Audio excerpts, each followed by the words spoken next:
Rock সঙ্গীত মানেই যেন বিদ্রোহ, অন্ধকার, উচ্চ শব্দে চিৎকার। আর সেই বিপ্লবের কণ্ঠস্বর ছিলেন ওজি অসবর্ন।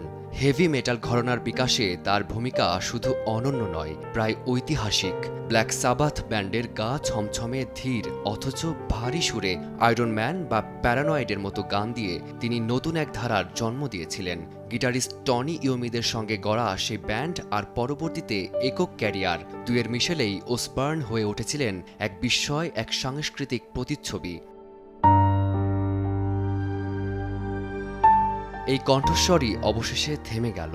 যুক্তরাজ্যের বার্মিংহামে ৭৬ বছর বয়সে মারা গেলেন রক সঙ্গীতের Prince of darkness.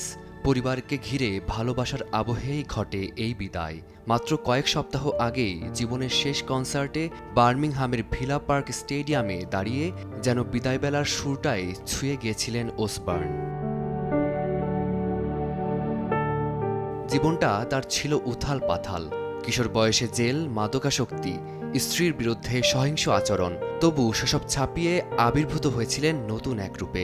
Reality show the অসবর্নার্সে দেখা মেলে এক পারিবারিক মমতাময় মানুষ ওজির। নিজেই বলেছিলেন, মঞ্চে আমি যা করি সেটা শুধু একটা অভিনয়, আমি আসলে একান্তেই পারিবারিক মানুষ। এমন স্বীকারোক্তি তাকে নিয়ে আসে নতুন প্রজন্মের আরও কাছে।